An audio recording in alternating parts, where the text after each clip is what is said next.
Well, let's hear his take on it. He's talking to Andy Scott. David, having been out since last June, was that the perfect confidence-building performance?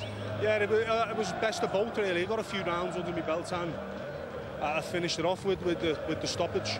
Perfect, really. I mean, I knew before the fight that this opponent doesn't really come with too much ambition as far as attacking is concerned, but he's pretty solid, and you know, there was no way he was going to jump in and start blasting him out. Them days are gone. It's about patience now, getting behind the jab, fighting my fight, and when the time comes, we start unleashing the bombs, which is what happens. What about boxing over in Germany? Is it still a little bit less pressure? I know there's a lot of Liverpudlians in the house tonight because of Paul Smith, but is it still a little bit of learning on the road? Yeah, well, no, it's time to go home now, I think. And tonight was the perfect platform to you know, the next one's going home tonight. We've got all these nutty Leeds fans here. We've got loads of Scousers. We've got people from all over the UK, and most of all, it's live on Sky, so everyone's watching it. Perfect platform for me to take the next step into coming home, which is no big deal because I'm ready. When you do come home, there's the likes of Tyson Fury, who's obviously out in February, and Anthony Joshua, who's on your radar. How far away and how many fights do you think before you're mixing with those guys? Well, it depends how far away they, you know, in the case of Anthony Joshua, it's also how far away are they willing to, you know, step in and take such a dangerous fight. I've said it before. I've lost twice. I've got nothing to lose, and a man with nothing to lose is a dangerous man. Tyson Fury, he deserves a shot at the world title, and I hope he gets it, but if he doesn't, and he's looking for an alternative in the UK, the biggest fight out there for him is me. And let's talk 6 months down the line, another 3 wins on my card. The 2 defeats were long forgotten about, and only one man's managed to beat me. Well, it's great to see you back in action. Well done. Well, Price seemed happy with his night's work. Some more reaction from Berlin. I believe Adam Smith has got Eddie Hearn. I've got Eddie Hearn. I've also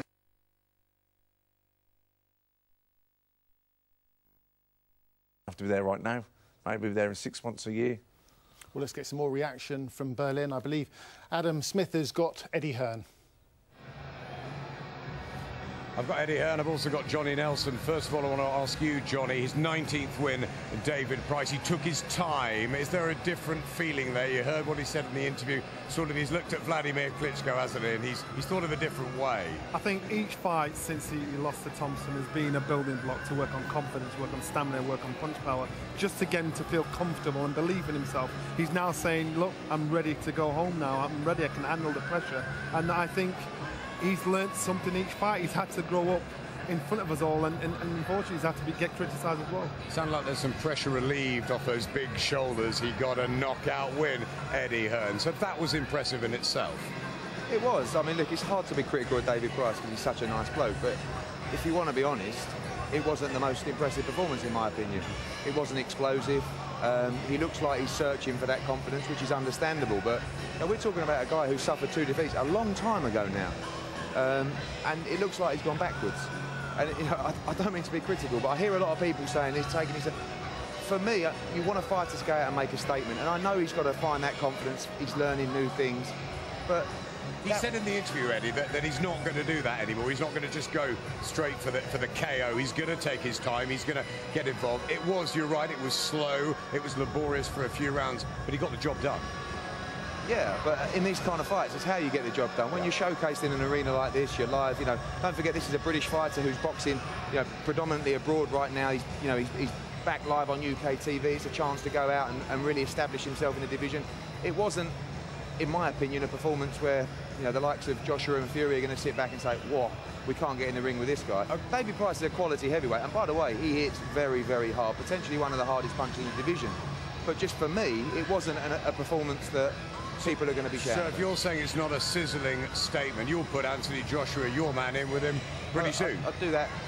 Listen, I think if you did a poll right now, who would win the fight out of Anthony Joshua and David Price, I think we know what the answer would be. But Anthony Joshua is still learning. He's had 10 fights. David Price is still a quality heavyweight. That's a fight that is going to be a huge fight. And that is a fight, particularly on that performance, that really isn't that far away from Anthony Joshua. You know, he's back out on April the 4th.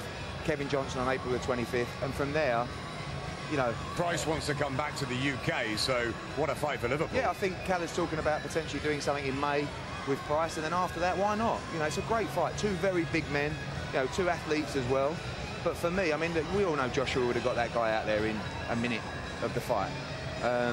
But they're different stages. David's trying new stuff. He's trying to learn and get time in the ring, which we all understand. But I just cannot see, you know, when Anthony Joshua is raining down on David Price with speed and power. It's just, I mean, you know I'm a massive Joshua fan, but deep down, I think everyone thinks the same. But it's a whether match, they say it or not. It's a match we want to see. And thanks for joining us, Eddie. Back to you, Ed. Thanks, gentlemen. Well, I've got to say, Eddie Hearn didn't seem overly impressed with Price there. A bit harsh, Matthew? No, you've got to remember he's Anthony Joshua's promoter, so, you know, there's a little bit of bias there. But, you know, they're at different stages of career. You know, at the minute, Anthony Joshua's full of it. He's banging everyone out. Everyone out. You know, he's got this feeling of invincibility towards himself. But David Price had that one time when he was knocking out Matt Skelton, he was knocking out Audley Harrison, but then he got stopped twice by Tony Thompson, so now he doesn't feel so invincible. You know, so he's at a different stage, he's rebuilding, he's realised now that ring time and rounds is important. He's had his, you know, blaze of glory when he's gone in there knocking everyone out, looked exciting, looked devastating, had the big hype around him, stepped up in class, came a cropper, you know, so it's important you build, you're not just building a record, you're not just building hype, but you've also got to build the fighter. Now, the promoter's job is just to build the hype, but a trainer, a good manager, and someone around the fighter knows, no, there's some fights that you look devastating in, and there's some fights that maybe you won't look devastating in, but you'll learn a lot, and they're just as important. So, you know, they're at different stages of the career. I mean, David Price, massive punch, very dangerous. But in my opinion would be, if they did fight right now, I would still probably go with Joshua, because I think that he's probably, you know, could be the next Lennox Lewis. You know, he's Olympic gold medalist, a complete athlete, real explosive speed, got that killer instinct in him as well. You know, so I've been excited watching him, and, you know, I'll be excited to watch as he progresses through his career. What about someone like Derek Chisora then, perhaps, for David Price? For David Price, yeah, that'd be a good fight, because, you know, David, you know, Chisora obviously, you know, rebuilding. That'd be a very good fight. I think, you know, Fury beat Chisora, but, you know, Fury's probably, you know, well, he's definitely not probably, he's definitely overtaken Price now, and like you say, he's probably due his shot at the world title. But I think Chisora and Price would be a good fight at their stages of their career. Definitely kind of they're at a crossroads, aren't they? So that'd be, you know, Price goes out and does a number on Chisora, then he moves forward. You know, Chisora would probably retire. If Chisora beats David Price, you know, he's back in the game. He's back in that conversation. So that'd be an intriguing fight for sure. It's interesting times, isn't it, with Tyson Fury fighting Christian Heyman, and hopefully fighting Deontay Wilder for the WBC belt, or Vladimir Klitschko. Yeah, and good fighters and good characters. You know, Tyson Fury, he's just comedy gold, isn't he? And then Deontay Wilder, the same, massive puncher, really, you know, everyone wants to watch him. Massive personality too. So, and you need that in the heavyweight division's probably lacked it a bit. The Klitschko's have been so dominant, very, very good fighters, but maybe not the most exciting to watch, or maybe also not the most exciting, you know, personalities.